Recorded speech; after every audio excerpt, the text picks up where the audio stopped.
Welcome and great to have you join us as we go off script with Sam Monk, Senior Leader of Equippers Church. Enjoy today's podcast. Hey, and welcome to Off Script with Sam Monk. Great to be with you again. We're going to look at what's worked, what hasn't worked, and leadership lessons. And so, Sam, great to be with you again. Oh, I hope these are helping people out. I hope they are. If not, we're having a great time chatting to each other. Hey, what I want to talk about today in the podcast is teams. A team is a word that you use a lot. I think you said even in the first podcast around how has this whole thing happened around the world with the context of Equippers, and you say, well, it's always been about team. Talk about team. What is it about team? Do you just simply make people do a whole bunch of stuff? If only. No, it doesn't work like that. In fact, team is critical to leadership, and we're only as good as our team. And I thank God for the team that the people God surrounded me with, and they're amazing people, incredible people who are gifted, graced, and God's using them in powerful ways. But we all know what it is to be part of a stink team, to support a stink team. Liverpool's actually got their act together over recent years, but 30 years we waited, but yeah, we're a here. lot of heartache, a lot of pain, and so there's a lot of heartache and pain around teams that are not functioning well. But when a team is working right, there's nothing like it. And I think the community that God calls us into can be described as a team. We're not just enjoying one another's company for the sake of, I like you, you like me. We've got a mission and purpose to fulfill, and team brings that all together. So a team is distinct to a club. Yeah. Like team, arguably you could say, well, I'm part of a great team at my football club, I'm part of a great team at my library, or whatever it is. What's the distinction between the teams that we talk about and just any other kind of organizational group of people, I guess? Well, I think the thing that distinguishes a team is the mission and the vision they've got. Right. And is that carried by everybody in the team, or is that carried by just a few in top management or the owners of the club, or that? Whereas in the kingdom of God is we're all part of this. We all have a role, a significant role to play.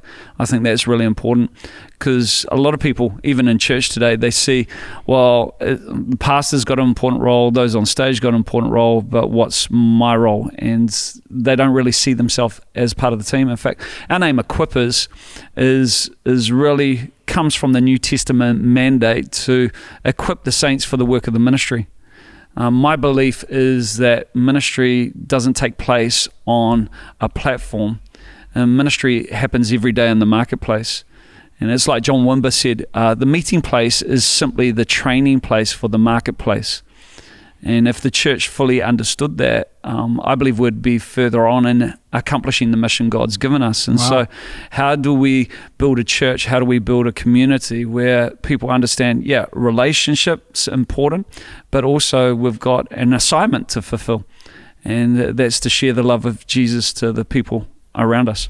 And I think I think all but 4 of Jesus' parables were all done outside of the church, outside of the synagogue. It was all done in the marketplace. And so Jesus was a very public ministry where people worked and played and outworked his call as well. So what about then? So if it's not about making people do stuff. I never knew that. That was interesting. Yeah, thank you very much. Well, we learn something every day, people. But what... Talk about the context of team then. So you've said you don't make people do anything. What is it that makes a team function well? I know you've got a whole message on high-functioning teams and why people want to be a part of them. But what is it about the connection between team and vision? Like, what makes people get up in the morning and want to be a part of a high-functioning team? What have they got to think about? Yeah, I think just as you said, clarity of vision. And we all know Proverbs 29:18, where it says, without vision, people cast off restraints. Well, the opposite of that is when you have vision, you build restraints around your life. And I think the challenge is helping people see the same thing. You've got to use different lenses for people to see the same things. It's like my prescription. I don't wear glasses, but if I had a prescription, my prescription would be unique to your prescription. And different prescriptions help us see the same thing. The problem is, in a lot of places, we're using the same prescription to try and get everybody to see the same thing. And I just think there's power in united vision, having a united vision. And that is a work of the Spirit. That's a work of God. And when we understand vision is not just something written on a piece of paper, it's a spirit that we carry, I believe that unites people and brings people together in a way where they are productive. So to achieve, anything significant. So again, we talked, I think, in the previous podcast about maybe the one before, we served a big God. He's got a big vision. So there's big things that God wants us to do, and we serve a big God, and that usually carries a cost to it, doesn't it? Yeah. To outwork something significant, there's going to be some sort of a cost. So there's no shortcut to that? No. When it comes to vision, I think one of the roles of a leader is, unpacking what's in your heart and just going, if you want to achieve that, what's the cost of that? I think Jesus did that really well in Luke chapter 14, where he says, if you want to be my disciple, you got to hate or love less your mother, father, brother, sisters, and follow me. He says, you cannot be my disciple. It's not like, well, I can. No, you cannot, unless you count the cost. And then he talks about building a building. He says, hey, don't start the building if you haven't counted the cost of what it is to finish it. Then he talks about going to war. And again, he's not saying don't go to war, but he's saying count the cost beforehand. And I think there's a cost to a vision. A lot of people have pretty pictures, but they're not prepared to wear the restraints that are necessary to see that vision fulfilled. It's like a lot of people pray, man, we want to see revival in our city, but they can't even turn up to church on time on a Sunday. It's like we're not going to change the world if you turn up every other week. It's one thing to carry the vision, it's another thing to actually wear the restraints. And I think, articulating what are the restraints of the vision or the cost of the vision is so important.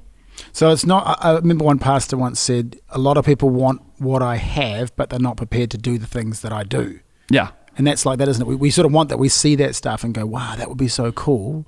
But actually it requires a lot of stuff that's, as you said, is off stage. It's the private battles that we all have to continue to commit to, those internal restraints that we choose to put on. So it's almost this, you don't have to do anything, right?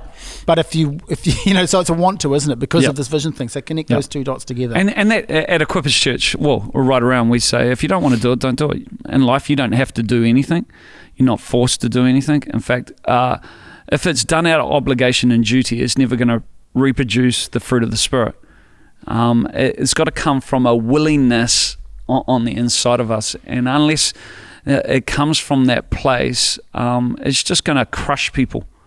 The Pharisees, they led by putting weights on top of people, heavy weights, burdens that people couldn't carry.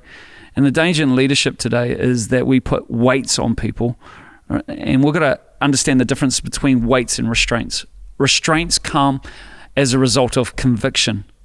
They come as a result of vision.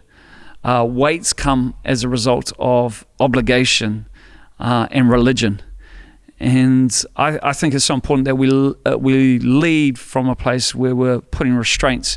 We're giving people, these are the restraints of the vision. And as you said, it's got to come from a place inside of a person. Internal restraint is the Spirit. External pressure is the law. Right. The law was all about external pressure. And the last thing you want in a team is just a whole lot of external pressure coming on people. In fact, I challenge to say, to really help somebody live in their call and destiny, you got to take weights off people before you put restraints on them. Because people normally are coming into an environment with weights on them, the weight of sin, the weight of expectation. In fact, a lot of people are hard on themselves. So talk about the weight of sin. Just unpack that a little bit more, because that's an interesting thought. Well, the weight of sin is guilt, shame, condemnation, never good enough. That weight is on people. So it's the weights of the things that we can't really change about ourselves. There's weights of maybe our history, our past, stuff that's already been done. Yep. And the devil would try and... Well, there's a difference between conviction and condemnation. Right. So condemnation is over what you can't change, over what has already happened. You feel bad about that. Conviction comes from what you can change, what you can do today. And a lot of people don't discern the difference between condemnation and conviction. Sometimes people say, oh, you're condemning me. No, it's actually conviction. It can feel the same, but one you can't do anything about, the other you can actually make some decisions about. So when we say, I hear you say this a lot, that you talk about taking the pressure off people. Yeah. And it's incredibly freeing leading out of that place, isn't it? Where, hey, no one has to do anything here. But also I love what you say around, and I hear you say this a lot, you're not God. Yeah. Like, I'm not Jesus. Yeah. So I think the phrase sometimes we can use is, don't put, God type pressure on human relationships. Like, we're not God. And that's quite a freeing way to live, isn't it? Yeah, well, as a leader, a lot of people sometimes can look to you as the source, and solve the problem. Answer this. I'm very clear. I'm not the source. Yeah, I'm not the source. Our role as a leader is to point people to Jesus, to get them in touch with the source. And unless we're doing that, we're going to be crushed by the weight of expectation from other people. I can't live under that. And our role is really just to connect people to that source, so they're living from a place of conviction. And the danger is when God isn't a person's source, what they do is they try to use other relationships to feed the lack in their own life, and that's where they put God type pressure on human relationships. And I think in a lot of places we live in a performance world, performance culture, and that can come into the church and when there's pressure, performance pressure is like a putt in golf. A 1 foot putt in golf can become as easy when there's nothing on it. But you play golf with me, it's not easy for me. You've seen me miss a lot of ways. But you put pressure on that putt. What's easy, what you can do normally, suddenly becomes really difficult. And if we're to extract and help people live at their best, I think we've got to take pressure off people. Because when you live without that undue pressure on you, you actually do things a lot better. You actually excel at it even more, if that makes sense. Yeah, it is. It does indeed. And so talk about pressure, because again, if we're going to achieve something significant for God, we serve a big God with a big vision. It's going to take, you've talked about strain, but talk about pressure, because pressure is something that sometimes is painful, and we tend to want to avoid pain, don't we, in life? We kind of, I don't know about you, but I want to live an easy life in my own, but I think if I do that, if I live my life on the couch, I'm not going to achieve anything significant. And so it's actually putting yourself in a place where the pressure is actually healthy for you, isn't it? Yeah. And it's not a bad thing all the time, is it? Well, there's healthy pressure and unhealthy pressure. And unhealthy pressure comes from religion, it comes from sin, it comes from which brings guilt, shame. Healthy pressure is as a result of vision. We've got a big vision that brings some pressure with it. But there are restraints that I choose. I choose to live under that. It's like I choose to fill my car tires to a certain pressure. If they're not at a certain pressure, I'm going to expend more gas. It's going to damage the car. It's going to do a whole lot. And so pressure is healthy to get forward movement. You actually need pressure in your life. And so just being able to tell yourself, which I often do, is, hey, this pressure is good for me. And whatever pressure I'm facing at any time, something I preach to myself is I can handle this. The fact of the matter is, God will never allow us to be pushed past our limits. I like how it talks in Corinthians in the Message. It says God will never allow you to be pushed past your limits. He'll always provide a way of escape. And so if you're in a place where you're going, oh, this is too much, I can't handle this, you need to tell yourself, I can. And sometimes God allows pressure in your life to extract what's in you. And at times where I thought I couldn't handle it, I found God reminding me, hey, I see more in you than you see in yourself.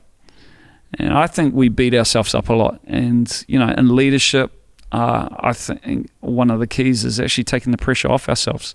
If we can take the pressure off ourselves and put a demand on God, I remind God, this is your vision. Yeah, that's right. Yeah. You put me here, so now you've got to come through, right? Yeah, you got to come through on this. And there's not a day that goes by that I don't pray, hey, God, this is your thing. This is your house.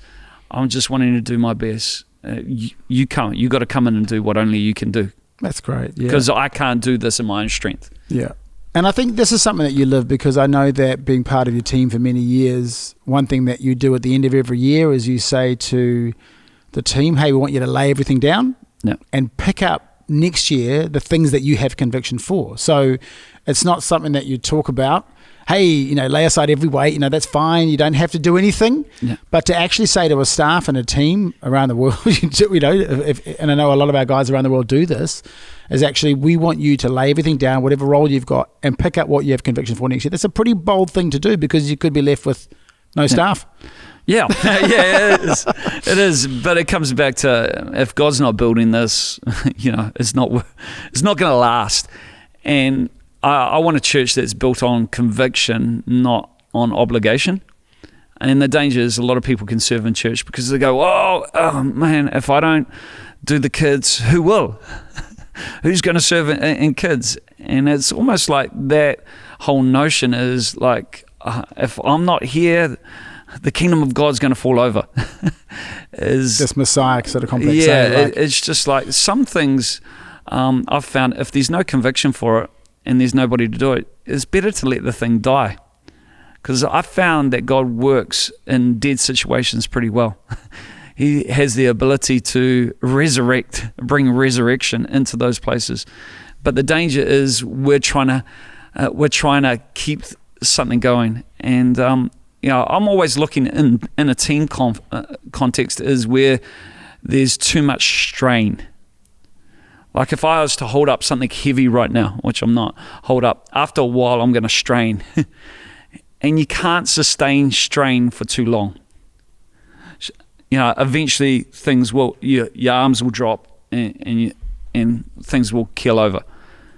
But wherever there's strain's all right because there's pressure, but wherever there's strain, it just means you need to train.